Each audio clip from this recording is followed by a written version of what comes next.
Hey guys, what's going on? It's Eli, back with another review video. And yes guys, that's right. You read the title, you know what documentary this is that I am now about to review. I've been looking forward to this documentary for quite a while, and I'm sure the same goes for any of you. Yeah, because to finally have a documentary on this one beloved actor, a great human being, one of the top nicest guys everyone knew. You know, even if, like, say, majority of us have known him on screen, and even after, because, like, say, when he passed away, and when all of us, like, you know, even like us, you know, new generation stepping in, we were then introduced to him in any of the best movies that he'd been in, and when knowing about this guy, and realizing just, like, what he was like, and now on account of this documentary, yeah, because the more we get to know about this amazing person, this documentary did not disappoint. Yeah, so that's right, guys.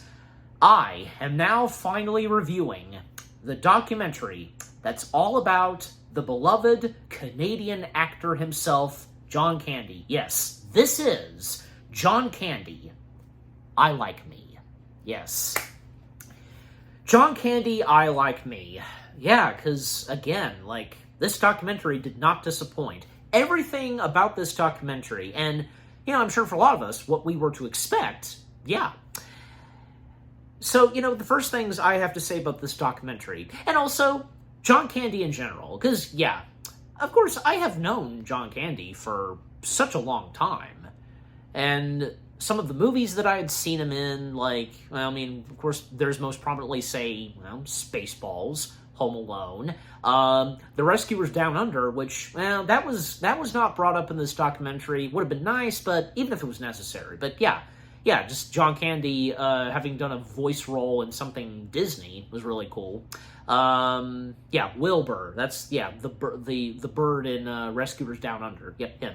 We know, of course. Yeah, but besides that, because, yeah, as I said, Spaceballs, Home Alone, Rescuers Down Under, and of course, Planes, Trains, and Automobiles, Uncle Buck, the list goes on. Just, yeah, so many iconic movies that Candy was in through, like, say, the late 70s to the 80s and up to the early 90s, and doing more than just, say, being an actor on screen. He was a writer, he was a director, he acquired a football team, he was in the football business, a big staple, am I right, of Canada, his home place. Just, golly, I tell you, and how much he impacted on so many people, not just his family members, his wife and 2 kids, but his fellow co-stars, those he worked alongside with ever since, say, Second City and with SCTV and the movies and all that. Just, yeah.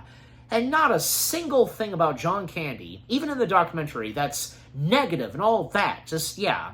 But of course, with the exception that, you know, there were various parts in Candy's life that everybody was aware of, and how much they knew about Candy. They knew what he was going through.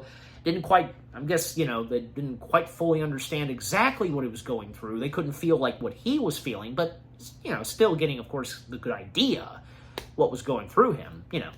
And just, yeah, when, say, you know, he would lose weight at one point, but then get back to being the big guy, the fat man and such, and he did not suffer fools. He was a sensitive guy, you know, and so energetic, and being a child at heart. Just, yeah. And, you know I've said this before, like, when it comes to documentaries, it helps us get to know more about, like, say, well, this topic or this person. Yeah. So, for a lot of us, including me, there was a lot more to John Candy that we didn't fully know of. We were aware with some various things, but not entirely. And yeah, this documentary helps so. Yeah. So yeah, I mean, just, you know, because knowing whom John Candy was for me and the movies I'd seen him in, and, you know, just with some things that my parents told me about him, just, yeah, you know, Didn't take me that long to have a liking to John Candy. Like his comedy, his work in films, everything, yeah. Yeah, because, as I've said about this documentary with the first things, because it was really satisfying to not disappoint. And I just remember when this documentary was announced, and Ryan Reynolds, Deadpool, the shirt's appropriate, for this review. Again, knowing that Ryan Reynolds was going to be working on this documentary, bringing this to life, and I think it's obvious, right, that Ryan Reynolds himself being a huge fan of John Candy's. Yeah, because why else would he be a part of this documentary and be one of those responsible for bringing this documentary to life? Yeah. Not just Ryan Reynolds, but also MGM and Amazon Prime, them being involved as well with bringing this documentary to life. And this being a Prime Video exclusive documentary. Yeah, there you go. Yeah, so that was amazing to see. And, not to mention, because, I'd always blanked on this because I didn't quite fully realize. Because, most prominently in the Deadpool films that, because, they've done references to Planes, Trains, and Automobiles. I Like Me, because that's where it comes from.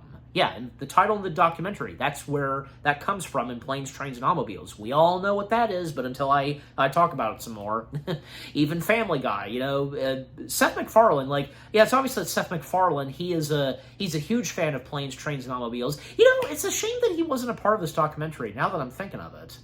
Maybe he just wasn't available or something? I don't know, but I'm sure if so, I bet you he probably would have happily wanted to be a part of this documentary. Because, because again, as I said, there are several Planes, Trains, and Automobiles references in, not every episode, but some episodes of Family Guy. And, but you know what I'm talking about, so anyways.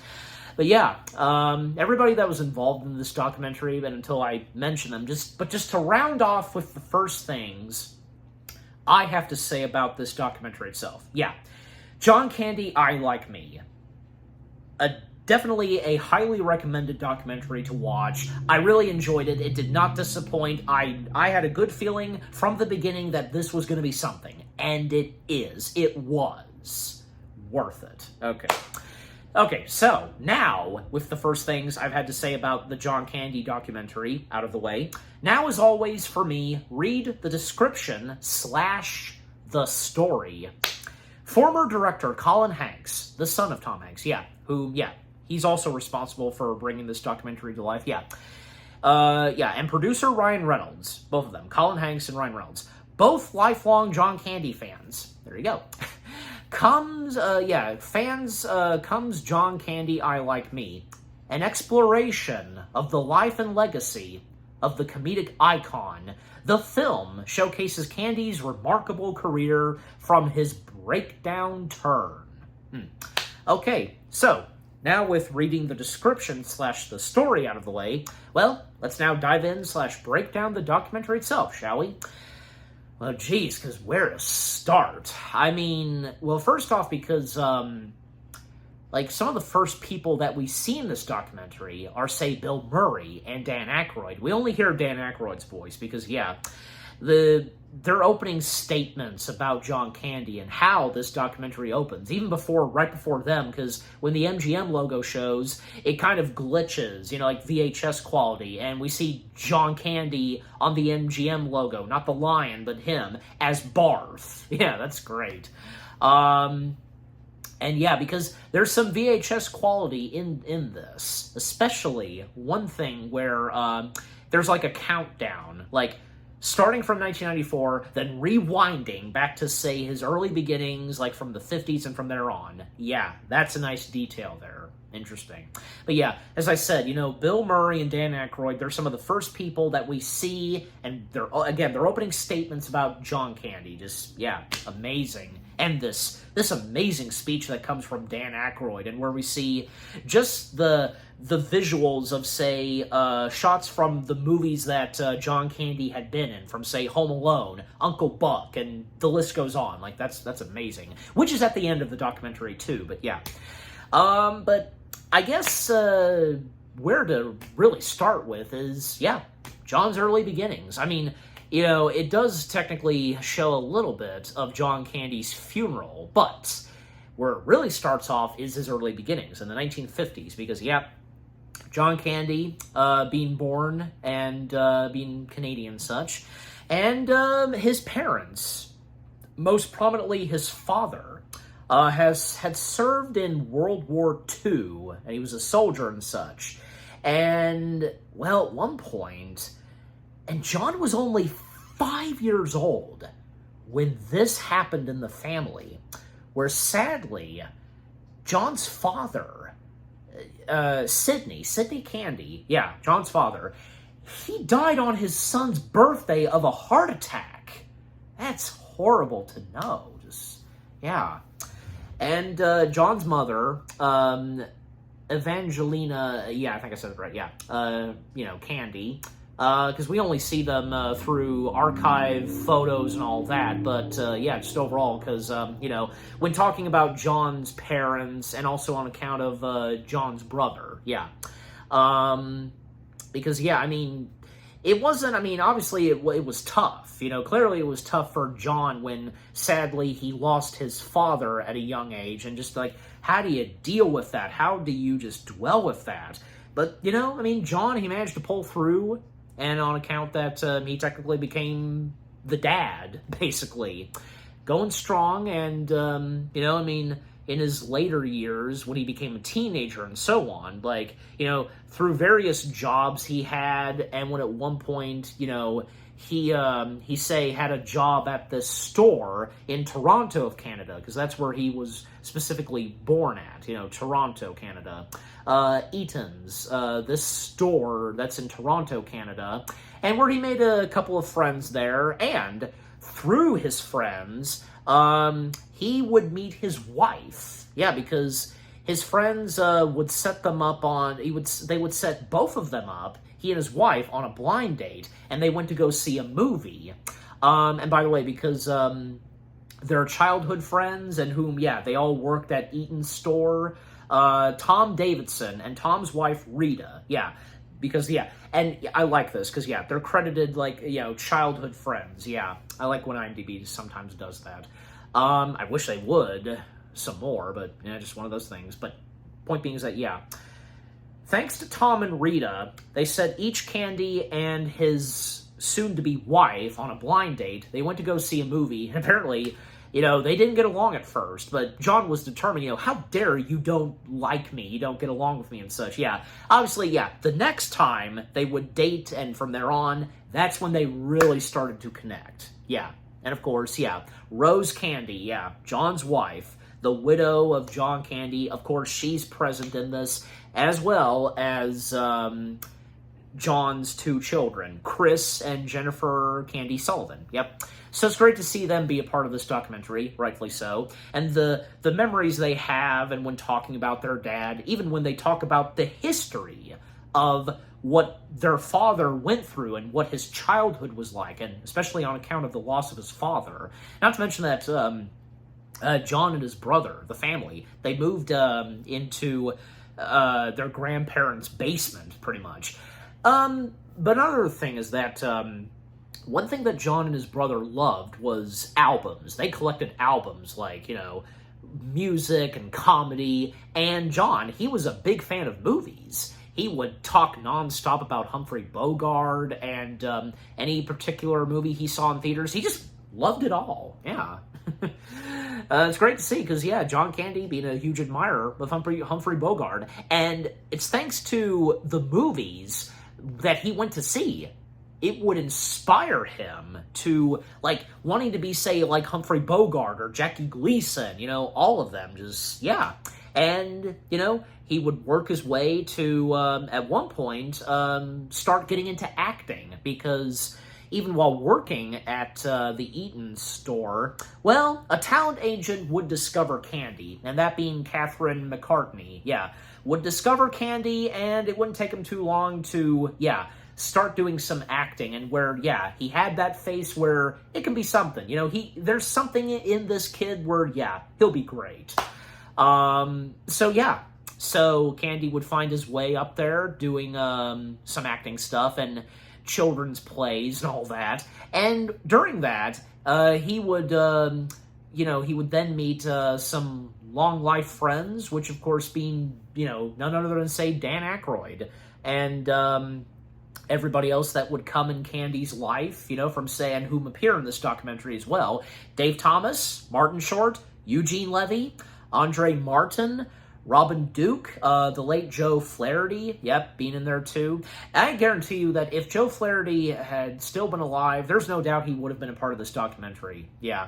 And at some point, because when they would find themselves being a part of the second city in Toronto of Canada, all of them coming together, and something would come their way, with Second City, Toronto, and that, of course, being SCTV, like Canada's own, version of SNL, and how they specifically put at it. And, and Catherine O'Hara being a part of the cast, too. Harold Ramis as well, and then a little later, Rick Moranis being a part of it, too. So...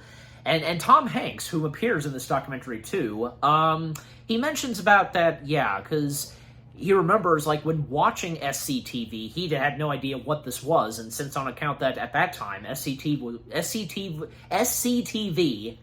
was brand new, and Tom Hanks talks about saying that he remembers, seeing, a Leave It to Beaver, reunion special. SCTV doing a parody of something Leave It to Beaver, a reunion. And Tom Hanks, throughout that, he just lost it, just laughing at it. And just, that's a good sign, because with what the cast and crew of SCTV were doing, they had something in them and just really making a name for themselves. And on account of SCTV, brilliant. And further stuff that would come to SCTV's way, on account of Eugene Levy and John Candy, the Schmingy brothers. I think I pronounced that right. Them and a bunch of other stuff that John Candy would do, Yellow Belly. If anybody knows about that character he played. And Conan O'Brien. I think it's obvious that Conan would be a part of this documentary, right? Because how much of a huge influence Candy had on Conan's life. And if it had not been for John Candy, who knows where Conan would have ended up at. And I will talk about that because I just want to finish this because Conan talks about when he saw that, Yellow Belly and all that, and because and the fact that, that this was back in, say, 1980, Yellow Belly, he just, at one point, because one kid with his mother pointing at him, hey, it's what's-him-face, and is John Candy shooting at that kid, then at the mother, and the mother was played by Catherine O'Hara, and just Conan find that funny, and at that time it was hilarious, and how it was done by SCTV, and on account of John Candy. But to talk more about Conan O'Brien, because the influence that Candy would have on Conan, because Conan would, he would one point, and his, fellow classmates and such, they would manage to get in, bring in John Candy, because, I'll remember to put that in the text, because with what Conan was a part of, and which, wanting to have John Candy show up, and which he did. He was more than happy to show up, and, Conan, he drove to the airport to pick up John Candy, and, according to Conan, John Candy would be exactly whom you would expect, because, it's John Candy's a living, breathing movie character, basically, and he had a camera around his neck, just, it's he was a tourist, nothing fancy on him or anything like that. He just looked like an ordinary person, like a tourist with a camera around his neck, Conan picking up Candy, and their time together, even, John, having taken a couple of photos of Conan, which, even say, I've seen those photos before. The most famous one of Conan, I'm sure you know which one it is. Conan talking about this, I just, recall, on Howard Stern or a couple of others, or even say his podcast, overall, it's thanks to John Candy where Conan would go to next, because another thing is, best said by Conan, even on Howard Stern, where, Conan mentioned to Candy that he wanted to try to do comedy, get into comedy, and Candy just looking at him and just telling him, you don't try, you just do it. And those words that came from John Candy would really say something to Conan. And again, and just, yeah, it's thanks to Candy, and with those words he said to Conan, do it. Like, yeah, the rest would be history. I literally said that, I think, twice when I watched this documentary twice. The rest is history for Conan, because yes, what would come Conan's way? Becoming a talk show host and all that? It's thanks to Candy. Definitely. Yeah, so it's great for Conan to having, rightfully so, been a part of this documentary. But yeah, anyways, but yeah. So, I mean, yeah, through the years, like, yeah, with them doing SCTV, I mean, going pretty well. But, of course, some bumps in the road here and there with what they specifically say. But some of the positive things that would happen, most prominently for Candy, is when at one point, Candy was offered to be a part of Spielberg's next upcoming film at the time, 1941. Yes. Because Spielberg was at, like, say, at a party with the fellow SCTV cast members, and, well, Spielberg specifically wanted to meet with Candy. And Candy, I mean, yeah, I think he was a bit drunk and such, and just, like, he was flattered by the offer and all that, but really didn't make much of it. He just didn't think it was for real. But no, Spielberg made it very clear that, yeah, this is for real. He wanted Candy in his next movie. And Candy, he would bring in a couple of his fellow SCTV cast members, most prominently Dan Aykroyd. Yeah, so Dan Aykroyd being involved in that too. Not all of the cast members of SCTV, but just a few. Hey, at least, yeah, most prominently Dan Aykroyd, you know, being a part of it. And yeah, because it was a lot of fun for Candy. He even states in an interview, in the various archival interviews that are a part of this documentary, one particularly that has to do with 1941, you know, Candy talking about saying that there are parts of the film he enjoyed of, you know, Spielberg's 1941. And just, you know, it was a lot of fun for him and his friends and Dan Aykroyd to dress up as soldiers. And yeah, of course, yeah, how can that not be fun? And doing it at a movie especially. And not to mention that around that same time, when Candy was, while still doing SCTV, but also on account of also doing 1941, he and his wife, you know, they eventually would get married. They had trouble at first, like, what date they should do and all that, but, you know, they just got married at a church that was not fully constructed. Yeah. Also, because, yeah, to mention others that are in this documentary, yeah, John Candy's cousin appears a couple of times in this documentary. Steve Aker. Yeah, I think I said the last name right. And another childhood friend of the Candys, and Ennio Gregoris, if I said that right. Yeah, again, you know me sometimes. Yeah. Anyways, but yeah. So, I mean, just overall, because, you know, John Candy did pretty well being a part of his first big movie. And, you know, Candy was hoping that it wouldn't take too long. And if, you know, even saying in the interview, like, if there's anybody with a movie that would consider hiring me, just, of course. Yeah, of course. We, you know, little did Candy know at that time that, yep, more big opportunities would come for him besides still doing SCTV. And another thing is that SCTV, it had gone on and off the air, but came back and even much bigger. And even say the running time of the episodes of SCTV would expand to 90 minutes. That's pretty good. But yeah, what to say next? Well, might as well, yeah, because, talking about this now, I'm thinking of it, because, yeah, well, at one point, and when the 80s started, well, in 1982, yeah, John Belushi, when he sadly passed away, and, yeah, obviously, because, yeah, you know, the documentary doesn't, I don't think it really, no, it doesn't really establish this that much, because obviously, you know, Candy and Belushi, they knew one another, yeah. But point being is that when John Belushi, he sadly passed away, and seen some archival news reports of John's passing, and when John Candy would be informed about Belushi's passing, well, I mean, he burst into tears. Yeah, and Dave Thomas, like, yeah, he was one of those that informed John about this. And John Candy, he then, like, said, and according to Dave, that, oh my God, you know, it started, and, well, Dave knew right away what he was talking about, and I'm sure that goes for any of us, where, you know, you come up to that age and up to Candy's age where, you know, concerned, worried about those you know and are so close to. Like, are you gonna die? Are you gonna die? It's just that thing. Just like, I understand. Like, yeah, any of us would feel that same way too. You know, even like, say, anybody, I've been there. At a young age, we feel that way.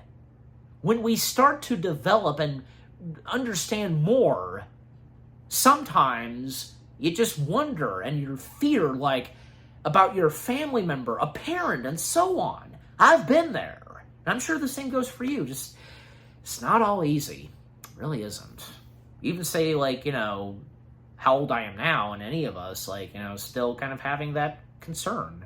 Yeah. So, I mean, yeah, because, and the fact that, well, John Candy, he was concerned and worried that maybe he felt at first that probably he didn't expect. My point being is that he didn't expect to make it past, say, 34 or 35 on account of how old his dad was, because he died at a young age in his 30s. Yeah, if I didn't say that already. And Tom Hanks, he puts it into good detail. Yeah, he's right, where, you know, John has part of his dad in him. He has his father's heart. So, yeah, you know, sharing the same blood and all that. So, if so, and, you know, even like, say, if that would happen to his brother, which, yeah, at one point it did happen to his brother. There was a moment later on in the next couple of years where John's brother did suffer a heart attack, but he managed to pull through. He survived through that heart attack. But, yeah, I mean, John's relationship with his brother, I mean, nothing too bad, but, yeah, Jim Candy, that's his name. Well, Jim Candy, basically, from what they say in the documentary, not all too thrilled that his brother was in the big top and all that. And the fact that, I guess for a while, yeah, John's brother Jim was not taking care of himself. And, yeah. Well, obviously, Jim pulled through, but yeah, anyways. But yeah, so, you know, just like, you know, because the struggles that John, you know, had been going through at times in the 80s, but still, you know, managing to pull through. And to talk more about Candy's family, yeah, to talk more, say, about his wife and kids, because, yeah, I mean, when his kids stepped in the picture, yeah, I mean, because they were the light of his life, and the fondest memories that his kids share, and through via home recordings of the Candy family.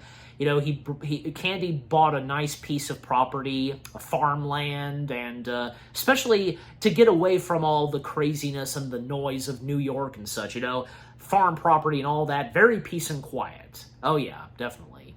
And just, yeah, life for the Candys was great. And another thing is that Candy, he really wanted to stay close with his family and really didn't do that much traveling, especially on account of, like, say, filming locations, because he really wanted to stay close with his family, his wife and kids especially, to be with them as they grow up.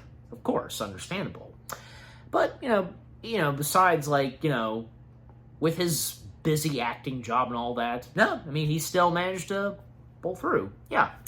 Also because, like, I forgot to mention this because, like, yeah, even, like, say, before SCTV stepped in, because, there was one thing that, in 1972 that was happening at the Toronto stage production, this musical called Godspell. John Candy was not a part of that because he was not too fond of it. But many of the SCTV cast members were a part of it, from Eugene Levy, Martin Short, and Andre Martin, and Victor Garber, and Gilda Radner. Because the cast of that specific production, because they would find their way after Godspell to be a part of SCTV. Yeah. So good for them. Also, because, like, yeah, the other movies that are talked about, you know, that John would do, in the 80s and such, well, one film that's brought up, Stripes. Yeah, that was another biggie for John Candy. And even, like, say, most prominently, it's brought up where, and if you've seen Stripes, one part in the film where John Candy was not too fond of doing that mud wrestling sequence, where at first, they wanted him to be shirtless, showing his bare chest and all that, while in a mud pile, in a wrestling arena, wrestling ring, wrestling with a couple of these ladies, getting covered in mud. He didn't want to be shirtless. He wanted to have a long sleeve shirt, from the neck down, all that, which he did so. But even with that, he still wasn't too really fond of it. Well, and, at least, I'm guessing, for one thing, he was, very respectful to the ladies that he was acting alongside with. But anyways, even say, with Stripes getting some good reception, and,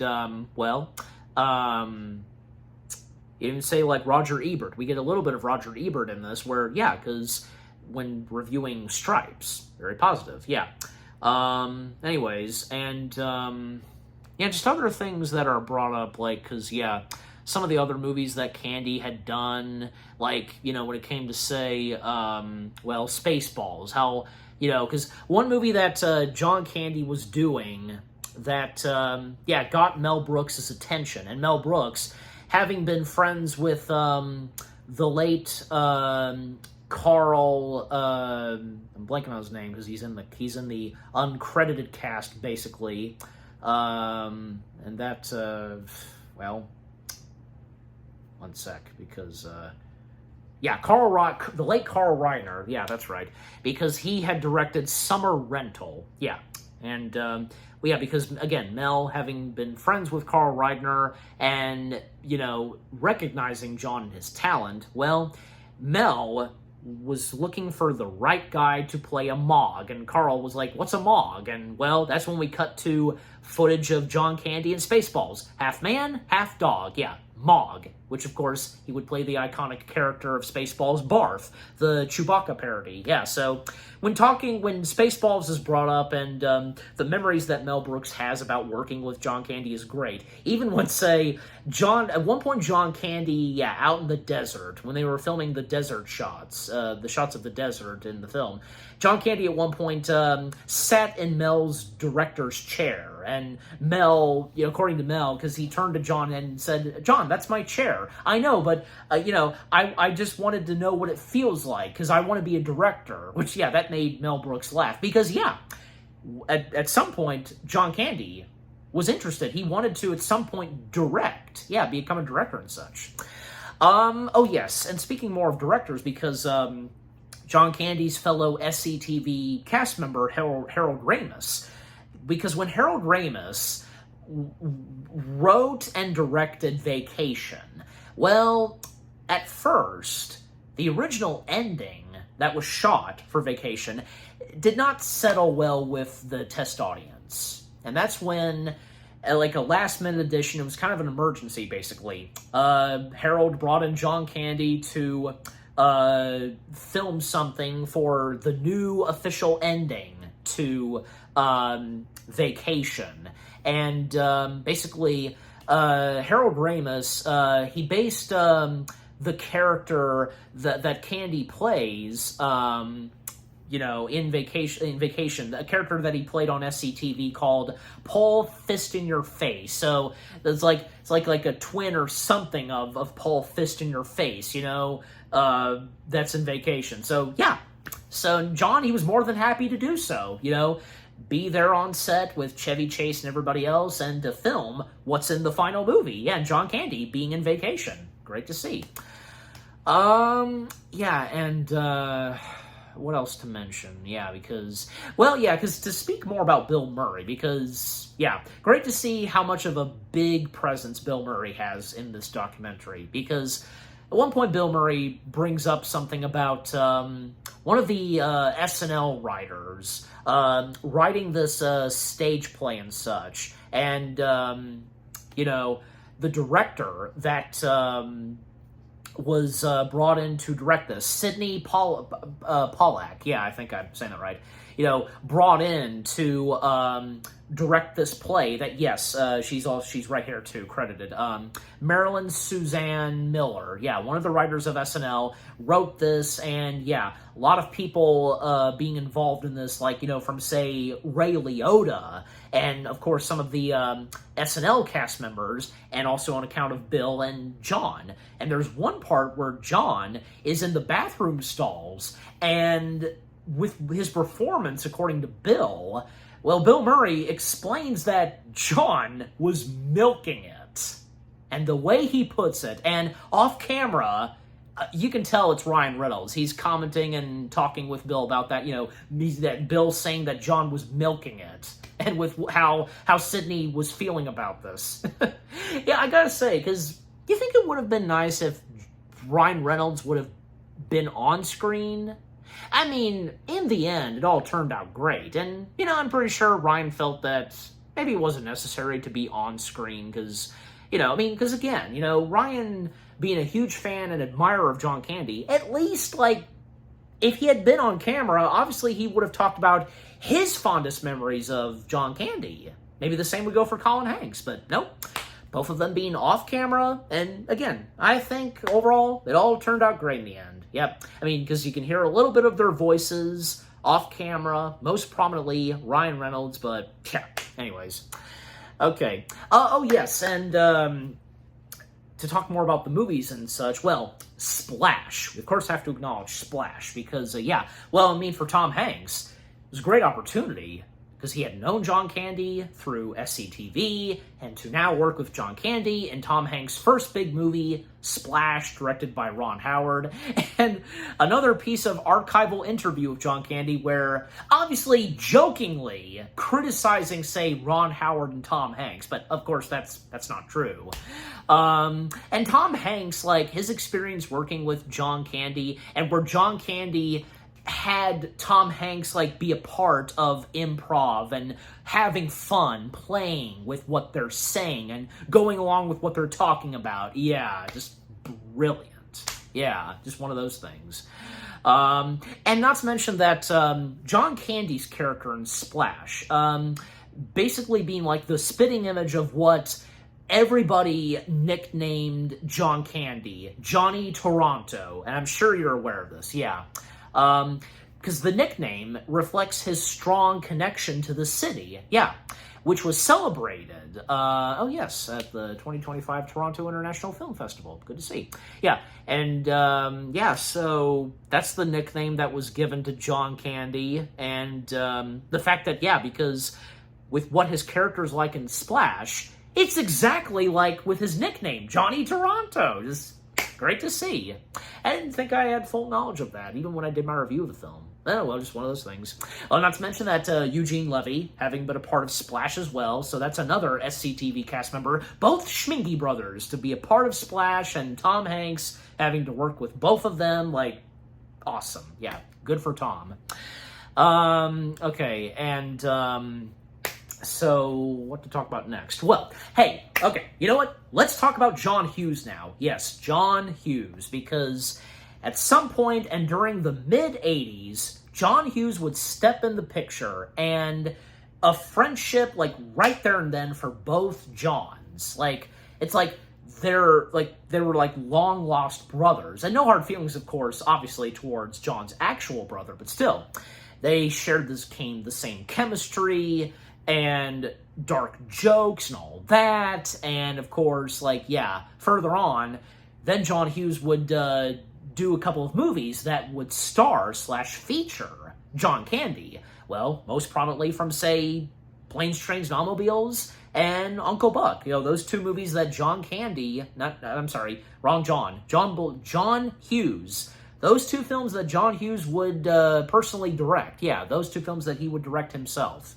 But also on account of other material films that John Hughes would write, most prominently Home Alone, and Chris Columbus himself being a part of this documentary, and, a great opportunity for Chris Columbus to have direct and worked with John Candy, and about Home Alone, because, when it came to Home Alone, And when John Candy was cast, well, apparently, according to Chris, he was only available for 1 day. But when he showed up on set, John Candy had no problem. He was like, guys, take all the time you need. And they were there for 23 hours shooting with John Candy. And John Candy coming up with his character's background and what he's like being a part of this band and all that. And whom is, he and the band willingly wanting to help Kevin's mother get back home for Christmas. On account that Kevin is all home alone. So, yeah, great to see. Of course, how can we not love John Candy's appearance in Home Alone? It's amazing, yeah. And the other John Hughes materials that Candy was a part of, because, like Uncle Buck, for example, because, Uncle Buck, that was specifically written for John Candy. Like, he was making a movie specifically for John Candy himself. And the character of Uncle Buck, just what that character is like, and if you've seen that movie, just amazing, and how he treats his nephews like if they were his children, like, in some ways, like, even though he's the uncle, in a way, like, being the best dad, you know what I'm saying? Just, yeah. Even say, like, John Candy, did mention this, because now that I'm talking about it, because John Hughes becoming, when he became a dad to his kids, like, being that dad he wanted, and because he there wasn't that much for him and his dad, because, again, having lost his own dad at a very young age, it's unfortunate. Well, there's no doubt, of course, that, and from what I can recall in the documentary, a lot of positive things that is said about John's actual dad, so, nothing too bad. But anyways, fact, because with the clips they show of Uncle Buck, and with them describing the character himself, and on account of John Candy's performance, amazing. And Macaulay Culkin, who does appear in this documentary, talking about, like, say, when, I love this, because before I watched the documentary itself, I saw an article about this, where John Candy, he was one of the first few people to realize and be aware what Culkin's father was like. And as we all know, Macaulay Culkin's father being a monster, pretty much. The fame and money getting into him, and not being a great dad to his sons, his children, because McCulkin having a couple of brothers and 2 sisters, but just not the best dad. And, I literally said this to myself, and I'm saying it here because, God bless John Candy for knowing and / being aware of what was going on with little Macaulay Culkin, and even say, like, according to Macaulay Culkin, like, Candy checking up on Culkin at times, like, is everything okay here? Just all that, just being a very protective and just, looking after little Macaulay Culkin. Good on him. Just, yeah. So that's great to see. John Candy being there for little Macaulay Culkin. Yeah, good to see. But anyway, so yeah. And when it came, and with Planes, Trains, and Automobiles, because, what's there to say about Planes, Trains, and Automobiles? And with what all they talk about, my God, I'm just like, definitely one of the top best films of Candy's. And Steve Martin, who does appear in this documentary, because his involvement in the film, like, his agent, keeping an eye on the script for Steve Martin, and of course eventually Steve Martin being a part of this film. And Steve Martin's character, as we all know, throughout the majority of the film, just playing that character where he's where he gets annoyed and all that, playing it serious and all that, not being humorous. But John Candy, his character in Planes, Trains, and Automobiles being the total opposite of what Steve was playing. Being the energetic, funny guy, getting on Steve's nerves at times, going to hotels, collecting shower curtain rings, and so on, and, smoking and such, But then, when it comes to, say, one of the biggest sequences in the film, and Catherine O'Hara, whom does, of course, appear in this documentary, talking about this, where, we come up to that sequence where Steve's character is insulting him, just having negative things directed at John's character, and it just keeps going and going and going, and as Catherine is explaining this. But then when he finally stops, it's quiet for a couple of minutes, than John's character stepping in, and as we all know, because, what the heck? Because, because to quote exactly, because with what it is, because, because I had it up, because, well, even if it's necessary, I just, but yeah, because, the quote, because the quote, because well, let's see, because, right here, because I might as well just read it, because, you want to hurt me? Go right ahead if it makes you feel any better. I'm an easy target. Yeah, you're right. I talk too much. I also listen too much. I could be a cold-hearted cynic like you, but I don't like to hurt people's feelings. Well, you think what you want about me. I'm not changing. I like me. My wife likes me. My customers like me. Because I'm the real article. What you see is what you get. Yeah, they play that whole part right there. Rightfully so. And that, of course, right there, that's where those 3 words from that speech that John delivers in Planes, Trains, and Automobiles, I like me. Yeah, because, golly, you know that feeling, and with what I'm thinking of too, just like, oh my gosh, how it become such a big thing. And you know what? Is it me, or that speech that John delivers in Planes, Trains, and Automobiles, it does say a lot about us, don't you think? Maybe not all of us, but for some of us, definitely. Yeah, but yeah, just all the great stuff that's talked about with Planes, Trains, and Automobiles. And of course, on account of the funny stuff, great too. But, just amazing. And, even because, those that talk about that, and with those 3 words, I like me, John's wife, and everybody else, just, it's amazing. Anyways, but, so, by this point in the documentary, and we're up to now, because right after what I just talked about, let's talk about, say, John Candy and with football, because, here's the thing, because when John was growing up, there were 2 sports. One particularly that he was really fond of and was good at was football. So, having played football for a couple of years during his childhood and, he got older, well, who'd have thought, even I'm sure for John and anybody else that knew him, that he'd actually find his way back into the football, and in the football industry, where he would acquire / buy a football team, which, being in Canada, Toronto, the Toronto Argonauts. Yeah, Toronto Argonauts. Because he co-owned them. Yeah, he co-owned the Toronto Argonauts, a professional Canadian football team, which, he co-owned them from 1991 until he sadly passed away, alongside with Bruce McNall and Wayne Gretzky. Yeah.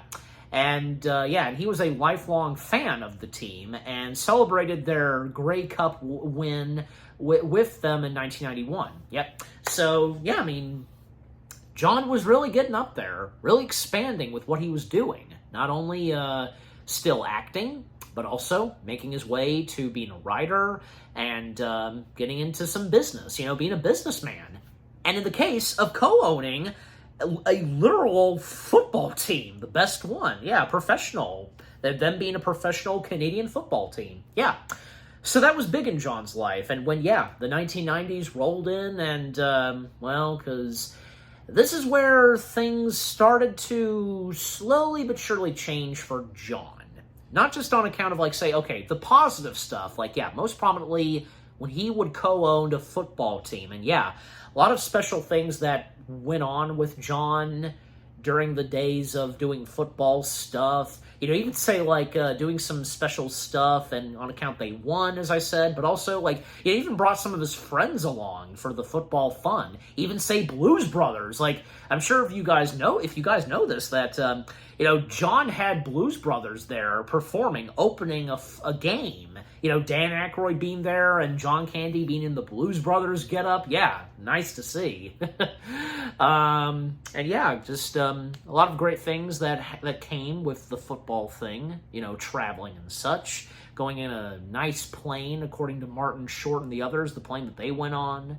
And, but besides that, because, when the 1990s stepped in, most prominently starting in 1991, that's when John Candy, well, he really started to suffer with anxiety attacks and crowds of people and all that.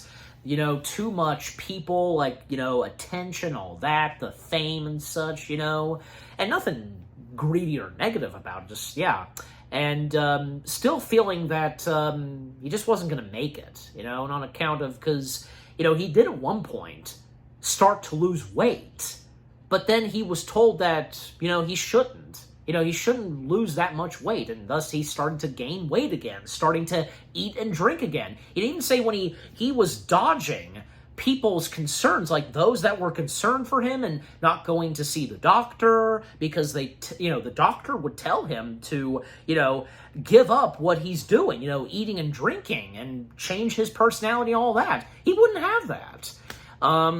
Even when, say, it would be brought up by interviewers, I mean, he handled it pretty well, the best he could, of course. But, of course, when it came to later interviews and on account of his anxiety attacks and all that, having anxiety, did the very best he could, but just not looking good for poor John at this time. But that's not to say that, John was still John, of course, And even, say, another thing that was going on with John, he was worried because, and the fact that, because he made it up there, especially as of now with co-owning a football team, worried that he would not get any more offers, to do more movies and anything like that. But of course he would, but he just didn't feel it in him, and that was sad, But other things that John did in the 90s, from 91 to 94, because besides doing football, well, he would finally find himself in the director's chair. He would direct his first and, unfortunately, his only film he directed, which, of course, being 1994's Hostage for a Day. If anybody has seen that movie, and if, you didn't think it was that bad. So having directed that, and another friend of his, whom, does have a prominent part in the documentary, and whom would work alongside with John Candy on what they were doing in the 90s, Don Lake. Don Lake, whom would be involved with John on that movie and a couple of other projects that they would do together. Even say when it came to that movie, there was one part of the film before they were about to shoot, John wanted to rewrite it, and just seriously, John, you want to rewrite it? And he was very positive on it, with wanting to do it, but just, also something else to mention, because it's to talk more about, say, as mentioned, Chris Columbus and all that. Well, I mean, it's Chris Columbus brought this up when watching, say, Home Alone or something like that, because, or playing, or, I'm sorry, between, say, Home Alone or Uncle Buck, just, because Chris Columbus saying that it reminded him about, the ending to the movie that Charlie Chaplin was in, 1931 City Lights, where, if you recall, and if you've seen City of Lights, Charlie Chaplin, the blind lady sees Charlie Chaplin's character, whom was believed to be blind, but then, actually can see Chaplin's face, his character's face, and all that. So, you know what I'm talking about, so like that. Chris Columbus brought that up where, that in City Lights, that's what reminded Chris, when it came to John and all that, just, that's amazing. But good point. Good comparison and example that Chris Columbus brought. Yep, good old Chris Columbus. Love the guy. All right. Anyways, and to still speed things up some, because the later stuff that John was doing, and that he was still going big. He was doing other various topics and materials, doing some voice acting, of course, like, Candy Camp, yeah, that, and doing some radio stuff, but besides all that, still, the struggles that Candy was going through, anxiety and all that, just, yeah. And again, because on account of, everybody by that point, they were concerned about his weight, because from Steve Martin, Dave Thomas, everybody, because they were all concerned for the guy.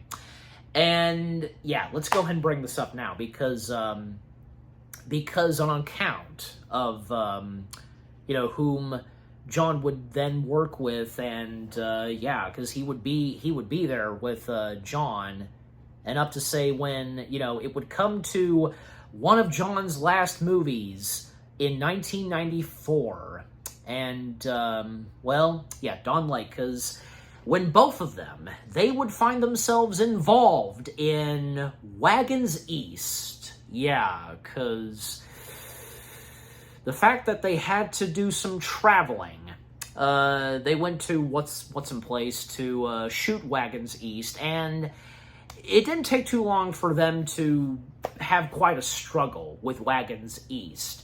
Not exactly as they expected it to be when shooting, but, and the fact that it was hot, and on account of the wardrobes that they were wearing, most prominently Candy, and how he looked by the point of shooting Wagons East, even I've seen a few comments when watching a couple of clips of that movie on YouTube where people saying that his face looked like it was turning purple, by this point, he was just not doing too good. And it was not long until one point, while still filming Wagons East, he was discovered dead in this cowboy house he was staying at for now while shooting Wagons East. And he basically, how they found him, he was on the bed, on the side of the bed, and he had the Bible with him, reading it. Because John was preparing himself. That's what he was doing.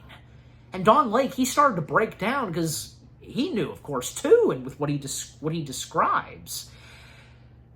Sadly, because, finally got to John, and, it's a shame what happened to him, really is. Also, because other things that happened to poor John, it's one of his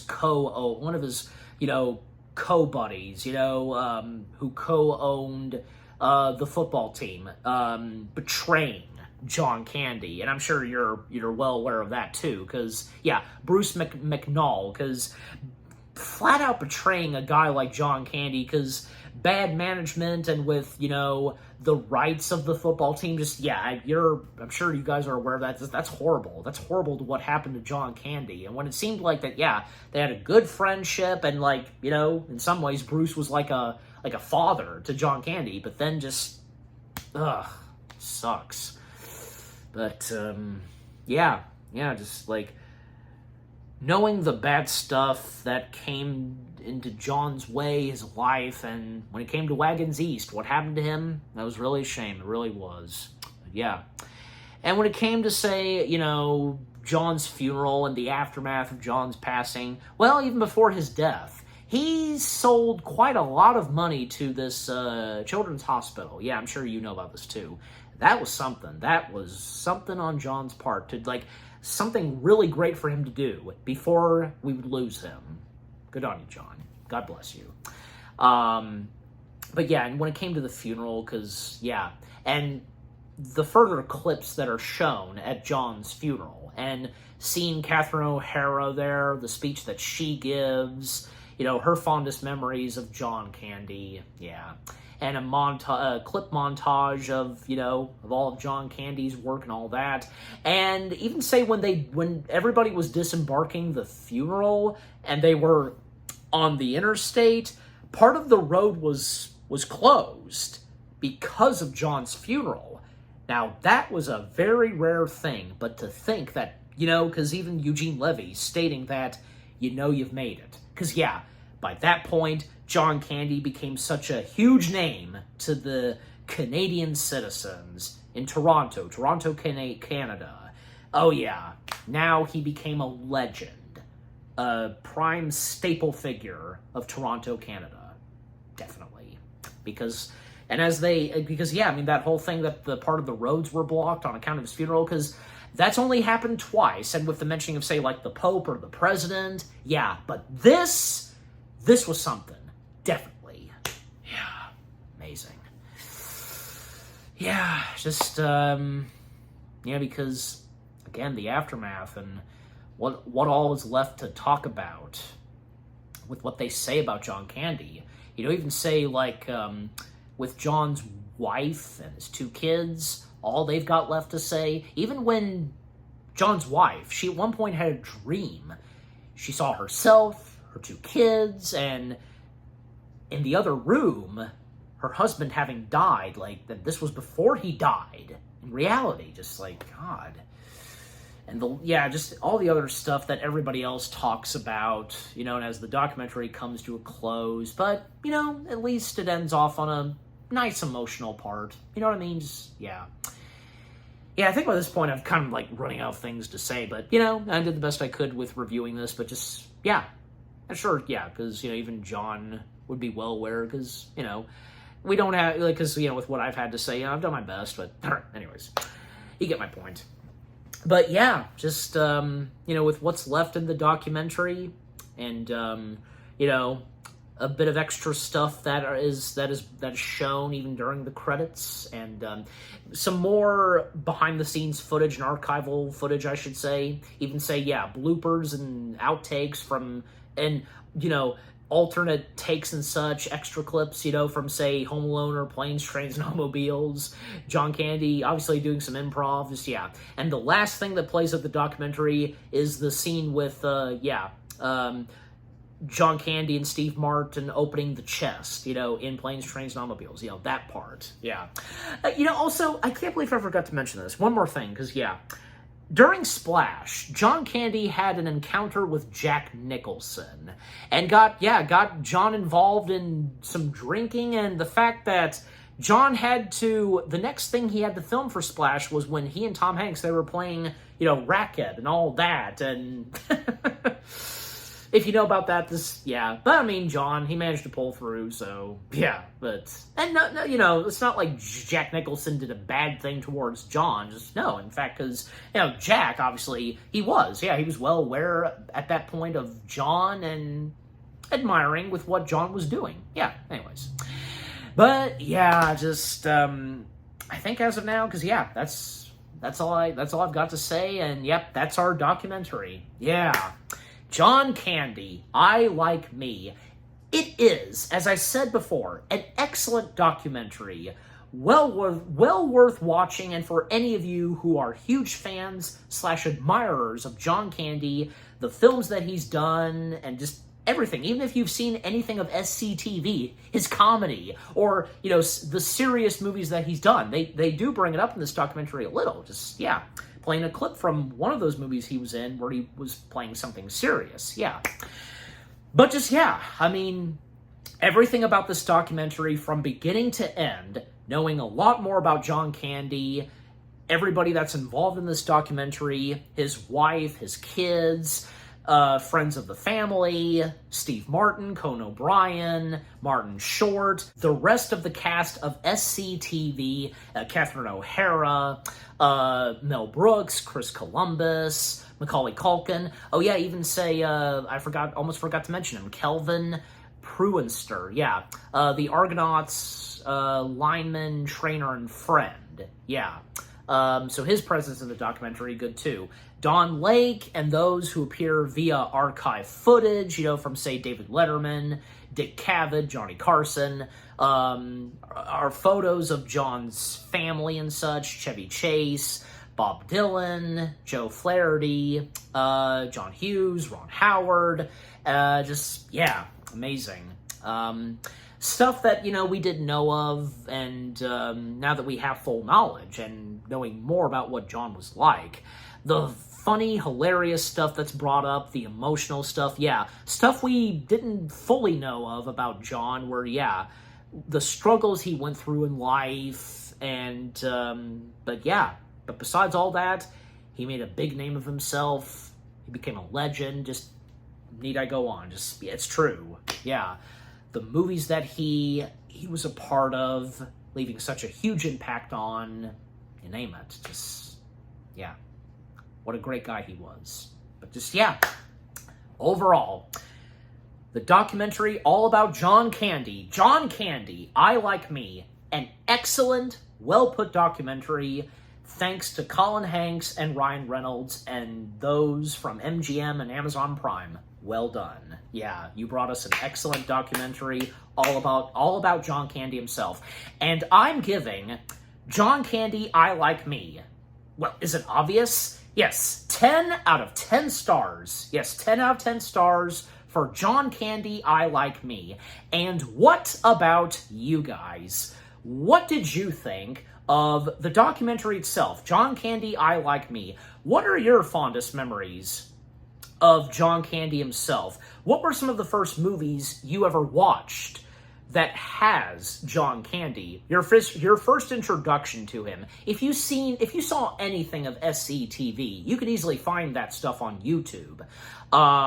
Favorite, like, comedy bits and all that, where John was being funny, anything you knew about him, in reality, his life and such, and even up until, say, we have the documentary, the more we know, and, yeah, and, your top favorite movies of John Candy, and, even if you watch by watching this documentary, did you get some good laughs? Did you get teary-eyed? Because, yeah, a lot of tear-jerking moments in this for sure. Yep. And, just, knowing what John Candy was like as a person, how he sadly passed away, all that, just, yeah.